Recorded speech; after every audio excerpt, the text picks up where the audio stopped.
Good morning. ప్రభువైన యేసుక్రీస్తు వారి పరిశుద్ధ నామములో అందరికీ శుభాలు. ఈరోజు మన అనుదిన ఆత్మీయ ఆహారంగా లూకాసు వార్త 12వ అధ్యాయము 13-14 వచనాలు ధ్యానించుకుందాం. ఆ జనసమూహములో ఒకడు బోధకుడా, పిత్రార్జితంలో నాకు పాలు పంచి పెట్టవలెనని నా సహోదరునితో చెప్పుమని ఆయన అడుగగా, ఆయన ఓయి మీ మీద తీర్పరినిగానైనను పంచిపెట్టువానిగానైనను నన్ను ఎవడు నియమించినని అతనితో చెప్పాను. ఇక్కడ చదవబడిన వాక్యంలో మనం చూసినట్లయితే యేసుక్రీస్తు ప్రభు యొద్దకు ఓ సహోదరుడు వచ్చి ఆయన అంటున్నాడు, బోధకుడా, నాకు మా సహోదరునికి గొడవ జరుగుతుంది. మా తండ్రి యొక్క ఆస్తిని పంచుకోవట్లో మా సహోదరుడు నాకు అన్యాయం చేస్తున్నాడు. నువ్వు ఒక మాట చెప్తే వింటాడు, ఒక మాట చెప్పవా? మా యొక్క ప్రాపర్టీ సెటిల్మెంట్ కొద్దిగా హెల్ప్ చేయవా, సరి చేయవా అని అన్నాడు. వెంటనే యేసు ప్రభు ఇలా రమ్మని నేను చెప్తాను అనలే, అసలు ఇన్వాల్వ్ అవ్వలేదు అందులో. అయ్యా, మీ మధ్య ఆస్తి తగాదాలు తీర్చడానికో పంచిపెట్టడానికో నన్ను ఎవడు నియమించాడు? This is none of my business, నాకు సంబంధించింది కాదు.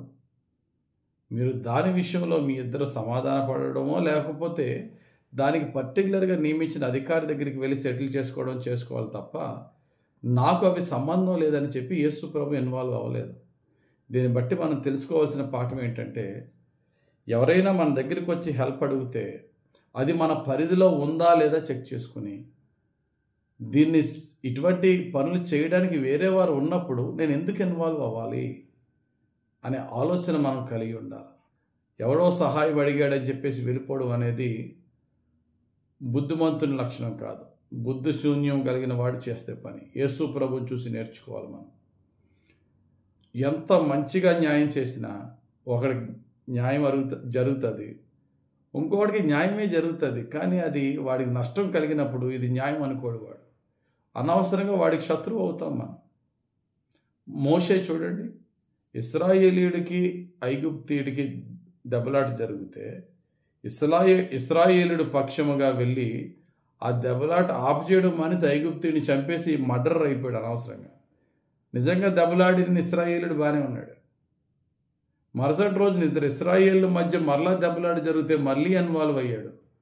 అప్పుడేమైందండి? ఇశ్రాయేలుడే బ్లాక్మెయిల్ చేశాడు. ఐగుప్తుని చంపినట్టు నన్ను చంపుదాం అనుకుంటున్నావా? వెంటనే ఐగుప్తు దేశం నుండి పారిపోయి 40 సంవత్సరాల అరణ్యంలో బాధలు అనుభవించాడు. బైబిల్ చాలా స్పష్టంగా చెప్తుంది, తనకు పట్టని జగడంలో ఇన్వాల్వ్ అయిన వాడిని దేంతో పోల్చేయడండి? మహాజ్ఞాని సామెతల్లో సొలొమోను గారు సామెతల్లో చెప్తున్నారు. సామెతల గ్రంథం 26వ అధ్యాయం 17వ వచనం, తనకు పట్టని జగడమును బట్టి రేగువాడు దాటిపోవచ్చున్న కుక్క చెవులు పట్టుకొని వానితో సమానుడు. మనకు సంబంధించిన దాంట్లో సాధ్యమైనంత వరకు ఇన్వాల్వ్ అవ్వకుండా చూడాలి.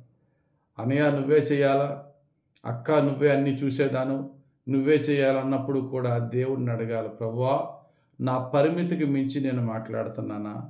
నా హద్దుకి మించి నేను ప్రవర్తిస్తున్నానా?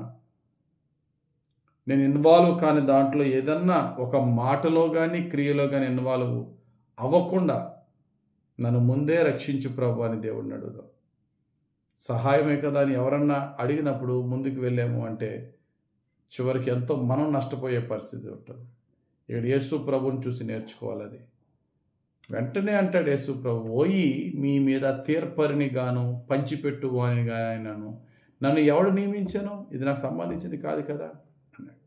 ఆ తర్వాత ఇంకో మాట అన్నాడు, డబ్బు నిమిత్తము మీరు గొడవలు పడి ఎన్నెన్నో కష్టాలు తెచ్చుకుంటున్నారు. ఒకటి గుర్తుపెట్టుకోండి, డబ్బు సంపాదించడమే జీవితానికి మూలము కాదు, డబ్బు జీవితానికి మూలము కాదనే విషయాన్ని గుర్తుపెట్టుకోండి అన్న నెక్స్ట్ వచనంలో దేవుడు చెప్తున్నాడు.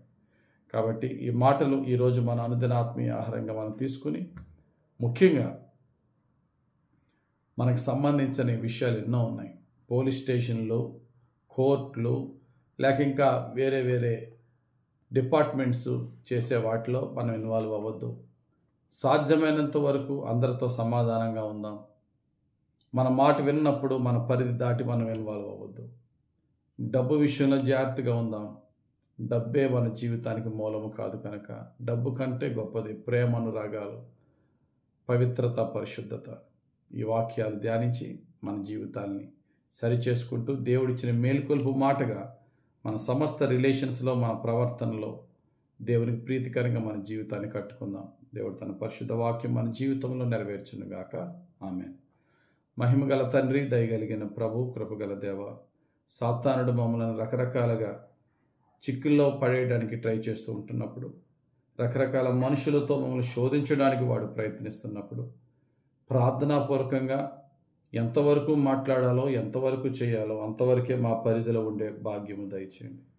మా పరిధి మీరి మాటే కానీ క్రియే కానీ మేము చేయకుండా, మాట్లాడకుండా మమ్మల్ని రక్షించండి.